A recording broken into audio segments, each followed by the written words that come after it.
certainly was not. 내가 주고 In 그걸 short, if God allowed 보호해야죠. a practice to continue, 그런데 even though 나는 they hated 힘이 it, then 없어서 does this not 내 mean that a 손주와 내 magistrate, for 자식을 various 보호하지 prudential 못할 and 때도 있을 practical 거예요. reasons, might imitate 근데 God in this 하나님은 안 regard? 그렇잖아요. Now, the comeback 안 could easily be 그렇잖아요. that divorce and murder, 근데 though both 문제는 contrary to 뭔가 God's will, 하면 are not in the 살다 same 보면 category. 이렇게 Murder 생각하면 is the 김목사 shedding 얘기하는 of blood, 것들은 and thus is a 맞는데 far more 근데 serious 내 삶을 crime. 보면 At least that is what I 근데 would say 안 in 그런 response 것 if I 같기도 were assigned 해 to argue 하는 the 게 abolitionist 있잖아요. case. 근데 So 나와 do we 이렇게 have any 아파. examples in Scripture 근데 that would 나와 highlight 이렇게 Rigby's 힘들어. pattern, but 내 which 인생은 involve 왜 이렇게 bloodshed as opposed to 꼬이지? sexual ethics? 근데 왜 And the answer to that 내 question 사랑하는 is that, 사람이 well, 먼저 yes, we do. 죽지? When God 이런 established 것들이 the 6 cities of 있어요. refuge, this 그래서 was his 자꾸 stopgap 이것을 solution to the problem 흐트러뜨려요. created by an ancient 저도 office of the 모르겠어요. blood 다 avenger. 설명할 수 Say that two 없어요. men were out chopping 그래서 wood, and 저는 an axe 다 head flew off 이해하려고 the 하지 handle of 않고 one 그냥 man's axe and killed the 믿으려고 other 한다 man. 그랬어요. This was 그리고 entirely 양심적으로 unintentional, meaning that 생각해보니까 at worst the man was 저에게도 guilty of accidental 하나님이 manslaughter 계신데 and 왜 not 이런 일이 murder. 일어날까? But in 왜 the older 나한테 system, 이렇게 according 힘든 to an 일이 ancient 생길까 custom, 하는 the family 부분이 of the deceased 저에게도 had a blood 있어요. avenger who 근데 would come 그것을 and kill the 그대로 man that this had 인정하고 happened to. 한쪽 And 저울에 what God 달아요. does is regulate this 그리고 제가 practice 지금 instead 조금 of 전에 얘기한 outlawing it. 것처럼 이 세상을 And the avenger of blood 바라보고 finds it outside 하나님 the 참 limits of a city of 창조를 refuge. 생각하면 And the 하나님 avenger of blood kills 엄청나시다. the 근데 manslayer. 그분이 He 나를 shall not be guilty 사랑하신다. of blood. 또 그런 Numbers 경험도 35:27 은혜의 경험도 있으니까 NKJV. 그것을 저울에 Note 달면 carefully what this is saying. 여러분 It is saying that 이것과 a man who is 이것은 not 비교할 guilty 수 of murder 없어요. can nevertheless be 그런데 killed by 우리는 another 언제나 man, and this 이 killer is 비교도 not 할 수 guilty 없는 of his 작은 blood, 것 때문에 이 meaning that he could 전체를 not be charged with 무시해버려요. murder. If the 이것을 fleeing 믿지 man made 못해요. it to a city of refuge, 그러니까 they could 이게 not turn him 점점 더 over to the blood 커져서 avenger, and they 이게 could 내 not turn him 삶을 over because 지배하게 he was 돼요. innocent of a murder charge. And if the 우리 blood 천국에 avenger caught him 가면 before he made it 다 to the city, 이해하게 he 될 died. 거예요. Not because 다 he was 깨닫게 guilty, 될 but because 거예요. he was slain. 하나님이 일러주실 Now, I don't 거예요. have any problem 그때 saying that 그래서 this 그랬구나. provision, this 그걸 requirement to 몰랐었네. establish 6 이제 cities 그럴 of 날이 올 refuge 터인데 was God's way 여러분 of 다 tapping the 이해하지 brakes on a 못해도 system of very 하나님 rough 다 이해하지 justice that 못해도 really needed to be 하나님을 phased out. 믿으세요.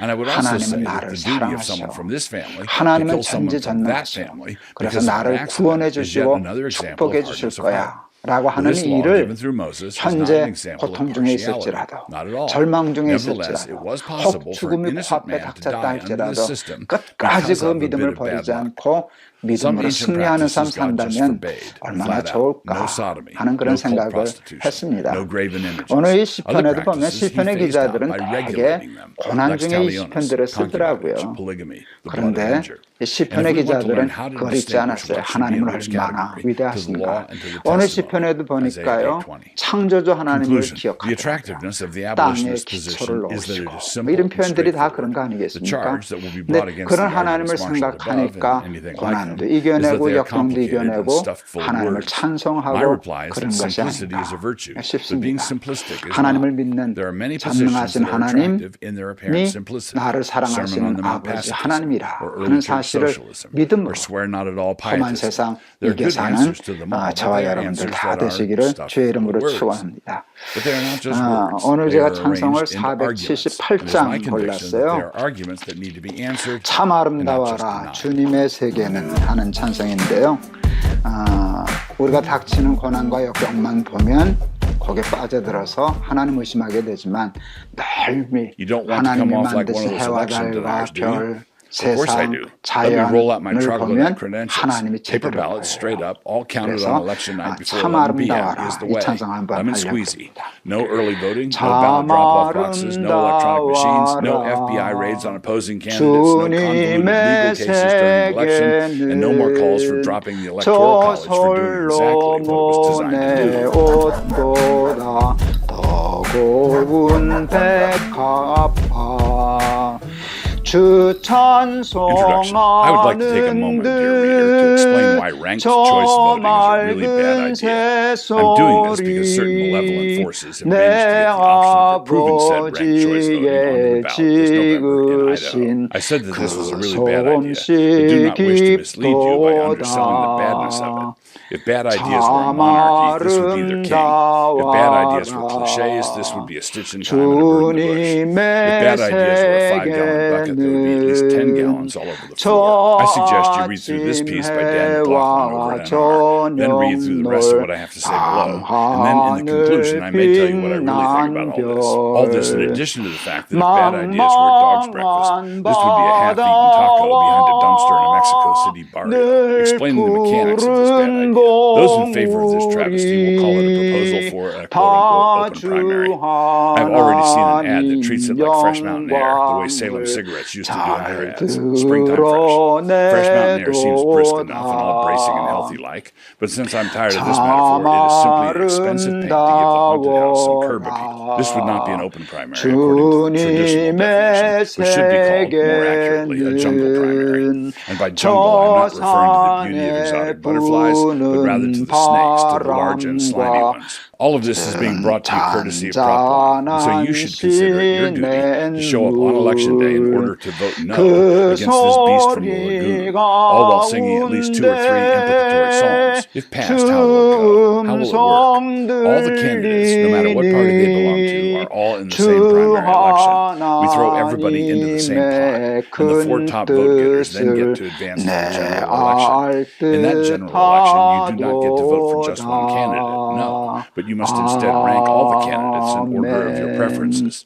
This forces you to vote for each candidate at some level. Maybe you didn't want to vote for any commies as your third and fourth choices, but that is too bad. You aren't against democracy, are you? Peter? Please keep in mind that jungle primaries and ranked choice voting are not the same thing. They are not the same bad idea. Rather, they are 2 very distinct bad ideas that have been bundled into one. The end result will not be simply additive, but rather a force multiplier of bad ideas. The ideal election system for sensible people would be to reduce as much friction as possible between the casting of the votes and the announcement of the winner. This is a system that introduces additional friction, more handlers, more opportunities for glitches, more chances of delay, and more yawning invitations to corruption. The officials who are to be entrusted with everything will then take all the ballots to a secure location somewhere in order to conduct some serious math. After lots and lots of tabulations, which will not be a transparent process, are you joking? They will take a few days to continue doing their serious math until they finally figure out that they need to carry the 2, divide by 6, multiply by the square root of 16, and then a winner is declared. It takes this long because the lowest vote getters drop, and then the second, third, and fourth preferences of those discarded votes have to be taken into account. And call me nervous, but I can't shake the feeling that people who come up with ideas like this one are not very good at math. So if this proposal does not give you the fantods, then you are quite frankly beyond the reach of any normal person fantods, or Willies or Jim Jams, and perhaps this is because your conscience has been seared with a hot iron. I would suggest a period of soul-searching and perhaps a spinal adjustment by a burly chiropractor. You need to do something. The old Idaho has got to go. What about here in Idaho? In statewide elections in Idaho, the progressive left does not actually stand a chance. That is, they do not stand said chance when each political party picks their guy, and then the Idaho voters choose between the 2. The clear purpose of Prop 1 is to enable the left to win statewide elections in a state where otherwise, as a New York cab driver might say, forget about it. They intend to do this by means of electoral ratcheting. Do the Boise Pride Fest people want this? They do. Do all the left-wing lawyers want it? They do. Do those neighborhoods that have yard signs promoting various commie miscreants also have a lot of yard signs up urging a vote yes on Prop 1? They do. This is actually all you need to know. What this will do in Idaho is rob the Republican Party of the right to select a candidate for their own party. It removes the right of like-minded political actors to decide on their own strategy. As things now stand, Republican primaries usually have some rhino running against some hardliner conservative. In such a system, here in Idaho, the election can go either way. Sometimes the rhino wins, sometimes the hardliner wins, and other times the hardliner wins and magically transforms the law in office, turning into a rhino. But whatever happens, whoever wins that primary will most likely win the general election. And we all know that even the Republican squish will be better than whatever Menshevik put forward by the Democrats. Under Prop 1, the hardliner, the rhino, and the commie go into the same jungle primary, and all of them will most likely advance to the general election.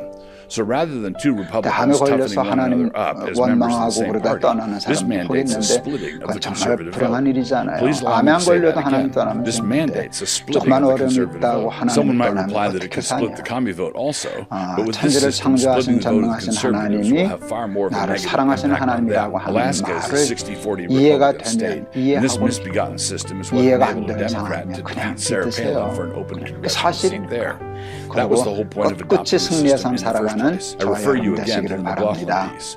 This is a bit of electoral chicanery that will allow Democrats to win after multiple rounds of ranked choice voting and carrying the 2, etc., and accusing anyone who voices any suspicions of being a conspiracy theorist and an election denier. And a white supremacist. Speaking of chicanery, at this point, someone might be tempted to take me aside and warn me that I myself am sounding a mite conspiratorial.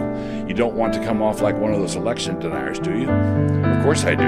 Let me roll out my troglodyte credentials. Paper ballots straight up, all counted on election night before 11 p.m. is the way. Lemon squeezy. No early voting, no ballot drop-off boxes, no electronic machines, no FBI raids on opposing candidates, no convoluted legal cases during an election, and no more calls for dropping the Electoral College for doing exactly what it was designed to do. Just call me old-fashioned. Having mentioned that, the people who want to abandon the Electoral College are also the people who want to determine the winner of the World Series by adding up the total number of runs scored in the series. Sorry, that is not the baseball way. Slaying this beast at the ballot box. Despite the constitutional problems with all of this, reasonable people lack the confidence that the Idaho Supreme Court would slap it down like they should. After all, they have parties hosted by the swells of Boise to attend, and their wives don't want to go and be stared at like something the cat just deposited on your throw rug inside the front door. It kind of spoils the evening for her. Having mentioned the constitutional problems, even though that is not likely to be where the political action is, I should at least mention one aspect of the constitutional high-handedness involved in all of this. Prop 1 actually extinguishes the First Amendment right of party expression.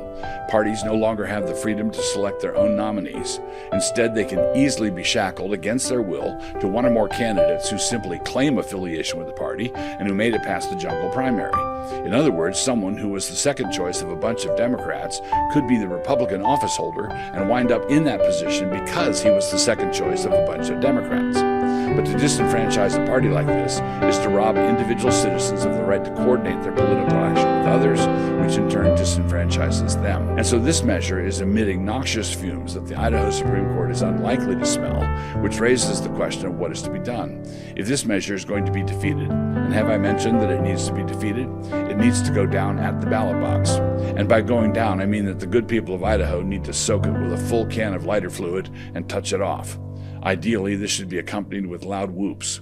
If this is not defeated, it will simply prevent Idaho from continuing to be Idaho. It will interfere with the state being able to govern itself as a majority conservative state and will instead allow the same people who hate every form of electoral accountability to take complete control of the process here. They will do this in elections for the state legislature, for federal offices, and for statewide offices.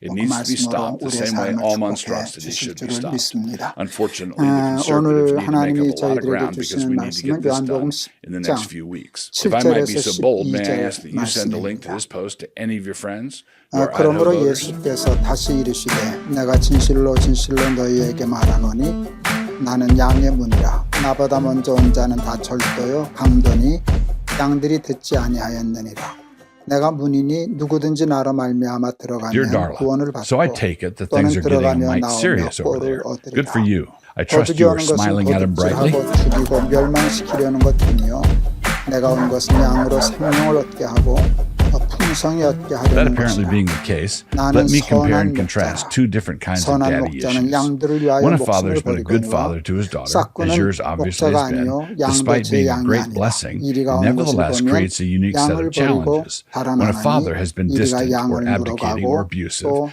this creates another 해치느니라. set of challenges, 아멘. what are popularly known as daddy issues. 성경은 As your 우리를 dad has been a strong father both to you 잘 and to your 비유나 siblings, 비유하곤 this does 합니다. not remove the possibility of something going wrong. 다윗의 시편 It just changes 23편이 the 가장 nature of what 유명한 could go wrong. 것이겠죠. 여호와는 So let me begin 나의 with the situation that you 목자시니 are 내게 likely to 부족함이 encounter, 없으리로다. and then I will compare it to the other 하나님을 kind of 목자라 situation, the 그랬을 really 때 sad kind. 다윗은 A 자기 father has an 자신을 entirely 양으로 different 비유한 relationship to his 것이죠. daughters than he does with his 양은 sons. 여러분이 It 아시는 is not 바와 the case 같이 that he just has 아주 generic kids, 약한 and 동물이어서 provided he treats them 누구를 well, everything will 공격하거나 unfold in 누구를 exactly 잡아먹거나 the 할 same 수 way. 없는 No, he's a 동물이죠. man, and he's a man with 늘 sons and daughters. 일이나 A good 무슨 father is 동물들의 modeling for his 습격을 sons 받고 what they should want to be like, 꼼짝없이 죽을 while he's doing 수밖에 something 없는 very different for his 연약한 daughters. 동물입니다. For them, he is modeling 양이 what they should 생명을 want a 보존할 수 future 있는 husband 가장 to be 좋은 like.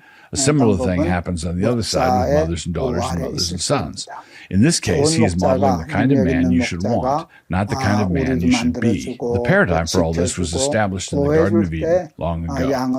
Therefore shall a man leave his father and his mother, and shall cleave unto his wife, and they shall be one flesh. Genesis 2:24. Also see Matthew 19:5.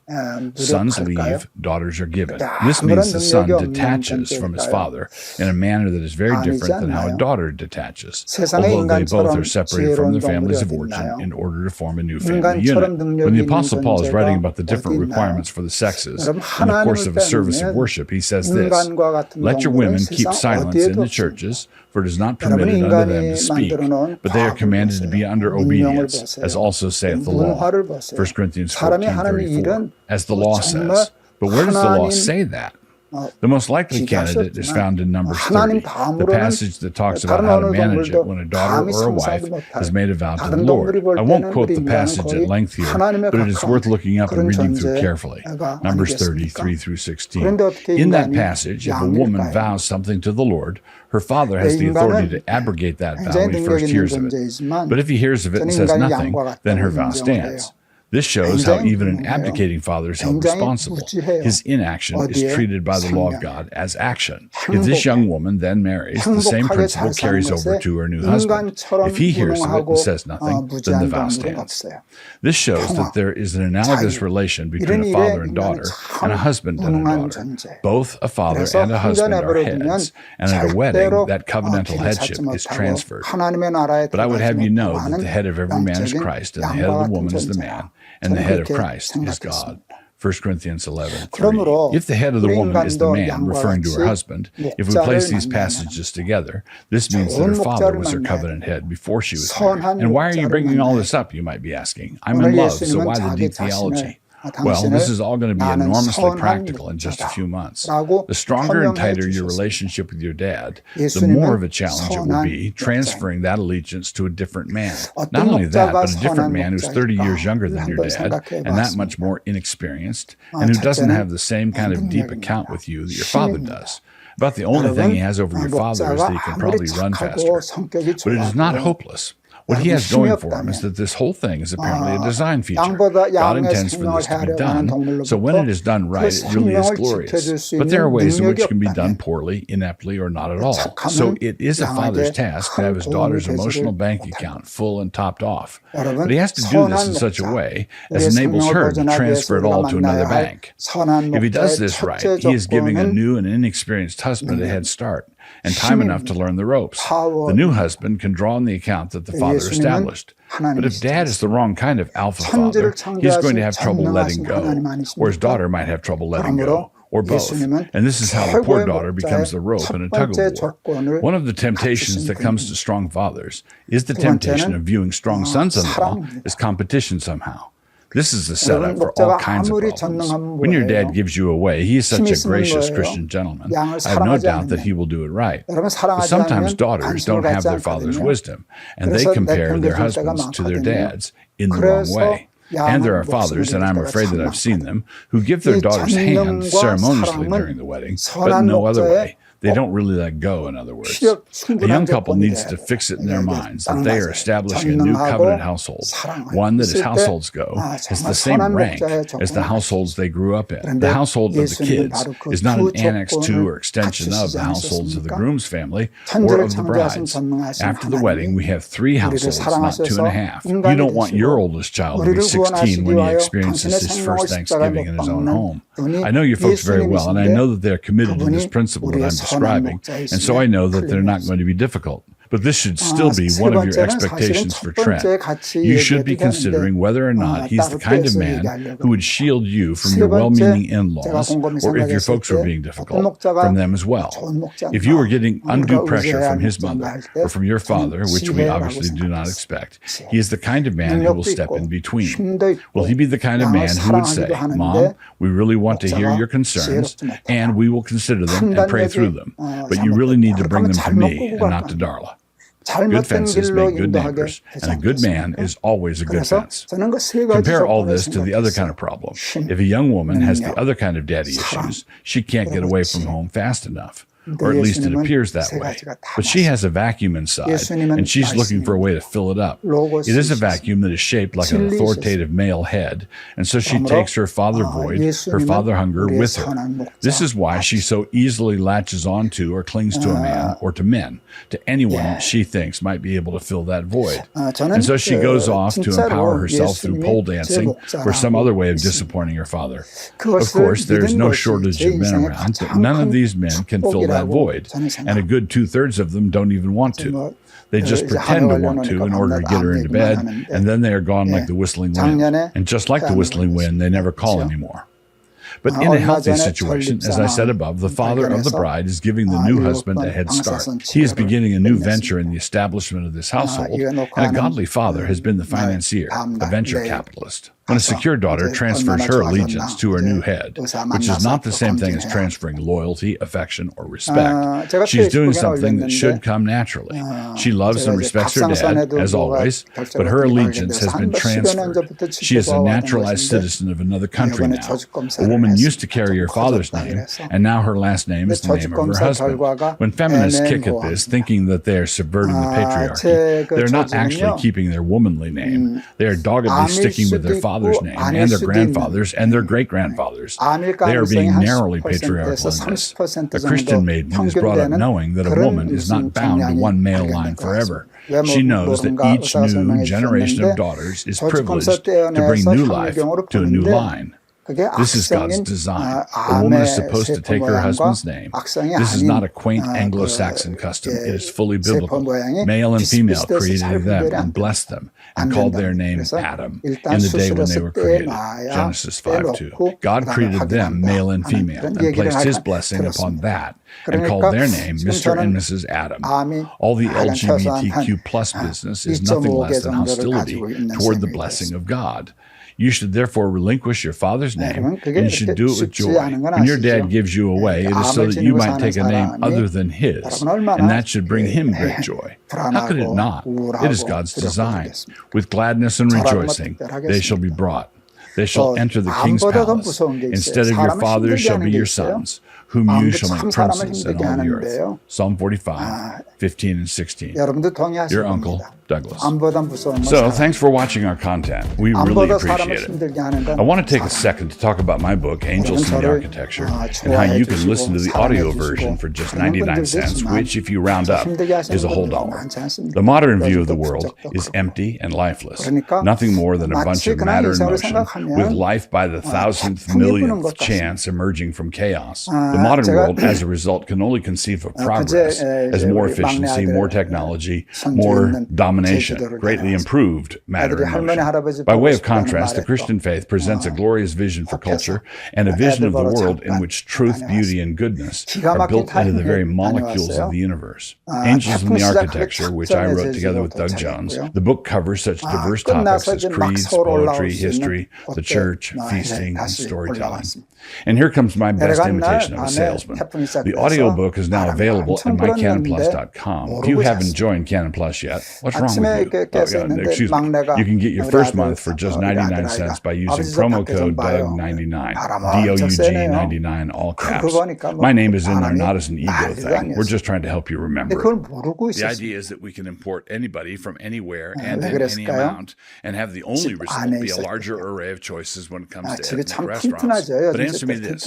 When the United Kingdom decided to import massive numbers of Muslims into their country, was this a triumph for British liberty or the suicide note of British liberty? If you decide to pour a large amount of white sand into the sugar bowl, at some point it becomes no longer a sugar bowl. Somebody should have anticipated this. 여러분, 지금 제 삶은 태풍을 만난 것과 같은데 제 마음이 마치 집 안에 있는 것 같다는 것을 제가 깨달았어요. 탁 떠오른 탄성이세요. 주 안에 있는 나의 딴 근심 있으라 십자가 앞에 나아가 죄짐을 풀었네. 이 찬성이 주 날개 및 내가 편안히 쉬네 이런 찬성들이 떠오르는데요. 그게 그렇게 은혜가 되더라.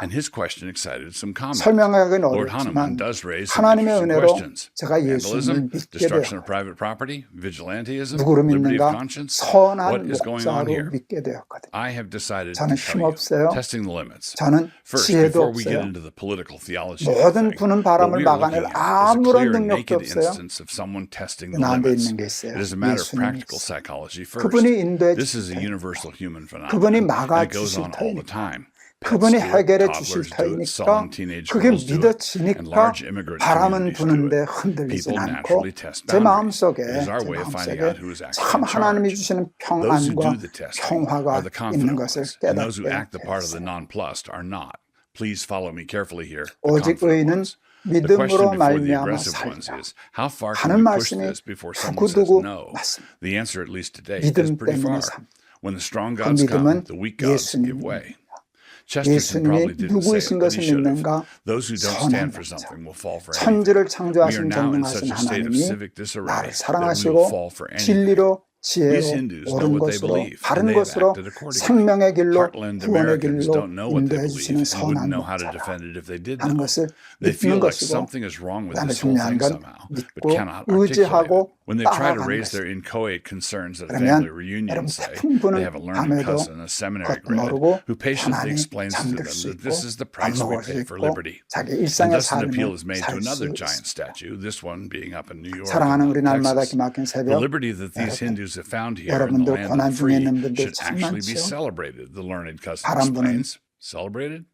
Before addressing 그 the argument 들판에 of our learned 홀로 서 cousin, 있는 it 것과 needs to be 같은 pointed out that his 느낌이 드는 demeanor is 분들 thoroughly 많죠. compromised. 우리는 His 혼자 sophisticated 아니잖아요. dismissal of the whole thing, as 어제 though it did not 아이하고 constitute a 저녁에 grave 갔다 왔는데 problem, 그 is an 제주도는 말이 answer that has 많지 been 않습니까? marinating for some time now in a 말은 tray 그래도 filled with 되는지 wickedness 어떤 그 and sin. 말주가 말 한 The Apostle 마리가 Paul was deeply 그냥 들판에 distraught when he came to 그냥 Athens. 묶여서 And why? 질 Because 엄청난 the 비가 city was 오는데 crammed with 그 비를 idols. 홀라 Now, while 맞고 Paul 있더라고요. waited for them at Athens, 그래서 우리가 his spirit was 괜히 provoked within him when he saw 저러나 that the city was 저래도 given 되나 over to 우리에 좀 idols. 가다 줘서 Acts 좀 피하게 17:16 하지 NKJV. 그런 The word 생각하고 rendered here is 왔는데요. provoked is paroxysm, 예수님은 the 우리를 word 홀로 from which we get 들판에서 our 비맞게 paroxysm. 하시는 The 그런 Apostle Paul was 목자가 worked 아니시오. up over this because 주 날개 idols and 아래 idolatry 우리를 are always and 보호하시고 everywhere an affront to the 품어주시고 living God. 선한 길로 Anyone who can 생명의 take the 길로 proliferation of 인도해 idols 주시는 right in stride 선한 is someone 목자이심을 who's not walking with the Spirit. 이 믿음으로 Galatians 태풍과 5:25. 같은 His 험한 stride doesn't 세상 match the 능히 Spirit's at 이기고 all. 주님이 How 주시는 could it be a 평화 matter of 누리며 great 살아가는 distress that 저와 Athens was 여러분 다 filled with 되실 수 idols 있기를 and not 주의 be a matter 이름으로 of great 축원합니다. distress that America is filling up 오늘 with? 419장 So before we 찬송 have our debate 골라봤어요. over what we should practically do 제가 about such 제주도에서 displays, 생각한 찬송. let us at least 주 agree that 날개 their 및 presence among 내가 us is a 편안히 grief and 쉬네. abomination. 밤 Battle 깊고 of the 비바람 gods. In the image 몰아쳐도 above, I 불어쳐도 juxtaposed a picture of the 아버지께서 Statue 날 of Liberty, 지켜주시니 305 feet 거기서 tall, and the 편안히 Lord 쉬리라. Hanuman, 90 feet tall, third largest statue of 주 the U.S. 날개 I'm representing this as a 내가 battle of the gods, 편안히 and right this minute, the Statue of 쉬네. Liberty is losing. 밤 The Statue of 깊고 Liberty is losing despite 비바람 what the learned cousin says, because although she 불어쳐도 is taller, she is clearly the weak God. 아버지께서 Defenders of the 날 proliferation of idols will want to say that Liberty is winning because 지켜주시니 she's given her blessing to it. 거기서 I say she is losing because she 편안히 clearly has no idea how Planet of the Apes 쉬리로다. ended. I should note that I'm only 날개 talking about the Statue of Liberty in her current hushed phase.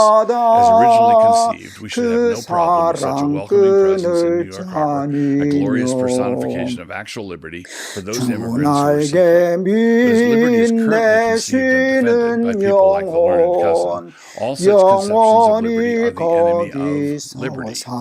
Aristotle once made the distinction between the behaviors that democracies like and the behaviors that will preserve democracies. We have a similar situation here. There are the behaviors that liberty likes, and there are the behaviors that will preserve liberty. A disintegrating definition of liberty will necessarily descend into anarchic freedom. Do what you feel, whenever and however you want. This is liberty with leprosy, and it is not long before the fingers start falling off. A corrupt conception of freedom will devour liberty. By way of contrast, the biblical understanding of liberty is form and freedom together, bounded liberty, liberty under law, liberty with clear definition. In short, it is liberty that knows how to defend itself because it knows how to define itself. It is a servant of Christ. This kind of liberty, the kind we have enjoyed for centuries now, is something that rests upon the bedrock of a Christian consensus. If you don't have that as your foundation, you cannot have the building. Allow me to state it another way. Religious liberty and toleration are Christian values, and you cannot maintain religious liberty and toleration without maintaining a Christian basis for it. You cannot have one without the other. This means that if you have a liberty-loving republic that has historic Christian roots, you cannot maintain that liberty by bringing in boatloads of people who embrace a religious faith that is either hostile or indifferent to the very idea of liberty. This is easy to mock, I know, but it is not divisive to warn the divisive man twice and then to have nothing to do with him. Titus 3, 10, and 11. Let the reader understand. Think about it for a minute. In the current come-one, come-all approach to immigration, has anyone thought this thing through? In the grip of the current mania for immigration that has gripped the center-left and leftward, whether that statue stays up or not is a simple question of whether we open the floodgates to a larger number of Muslims than Hindus. If the Muslims flood Texas, no more Lord Hanuman. Doesn't anybody remember what the Taliban did to the ancient Bamiyan Buddha statues? Or we could go the other way. Let us import a huge number of Hindus into Michigan and have ourselves our very own Pakistan-India border.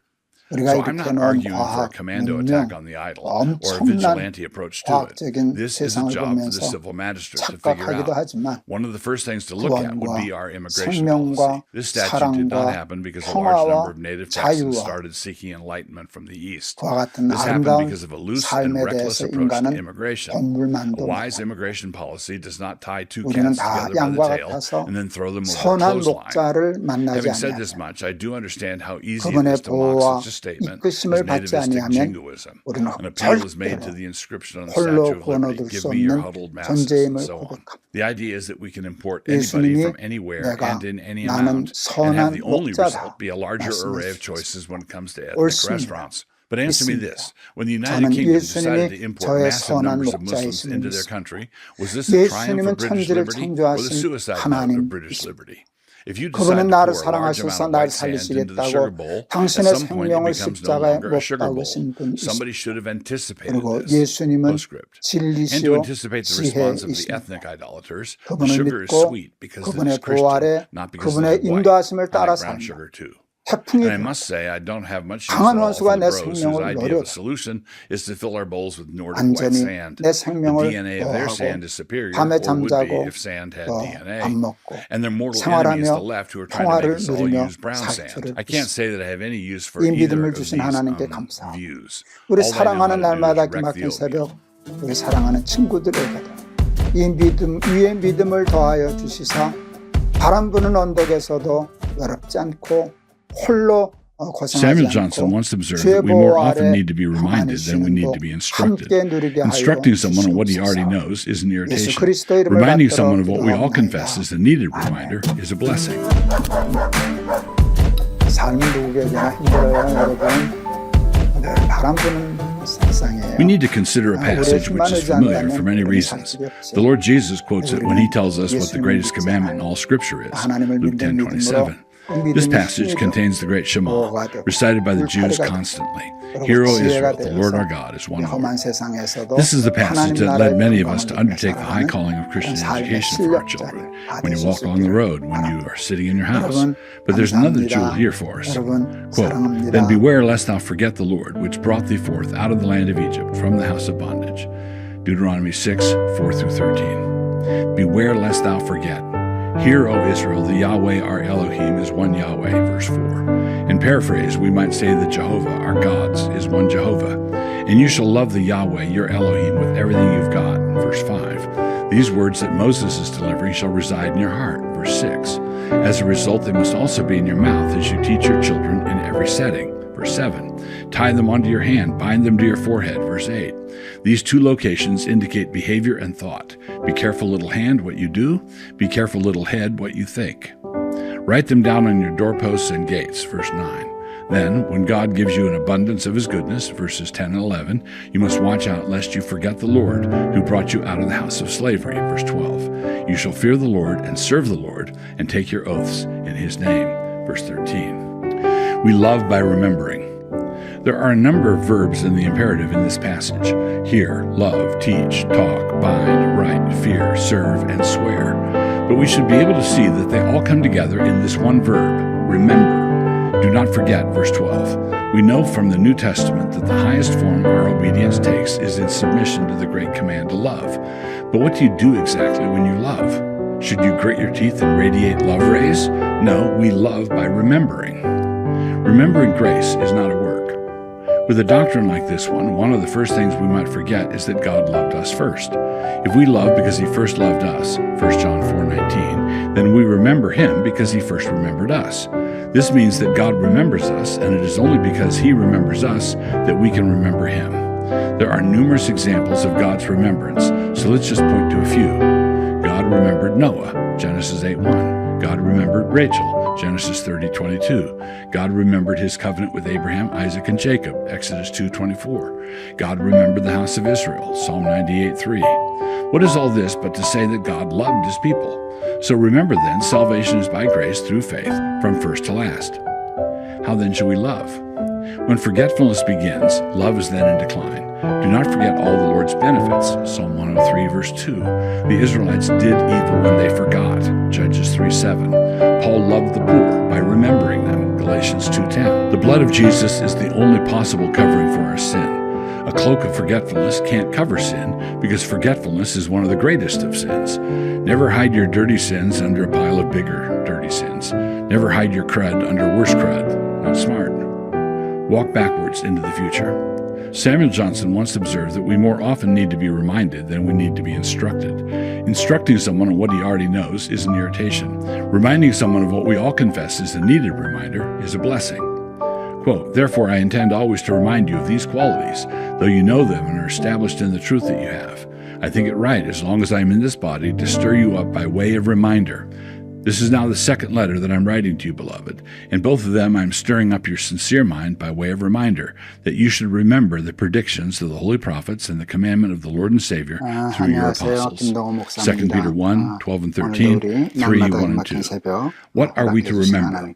We have a Bible full of things to remember, not to mention a creation full of them. But let us set our loves in order. We are to remember the law of God. We have this in our text.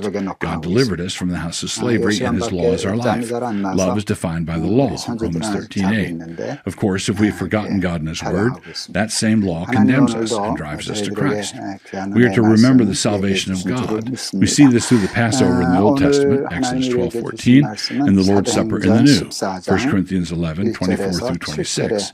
We are to eat this bread and drink this cup as a remembrance, anamnesis. We are to remember the process of sanctification throughout the course of our pilgrimage through this world. We have a duty in perseverance, and perseverance in any kind of long haul is that which enables you to remember when the thought comes in your head, why am I doing this again? The greatest threat.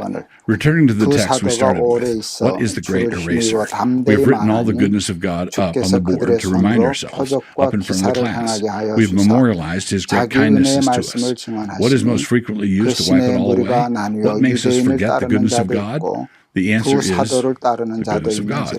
He gives us wealth, Deuteronomy 6, 10 through 12, and our minds instantly start to wander. He gives us a good land, Deuteronomy 8, 7 through 18, and we take all the credit for ourselves, Deuteronomy 8, 18, as though we arranged it all for ourselves.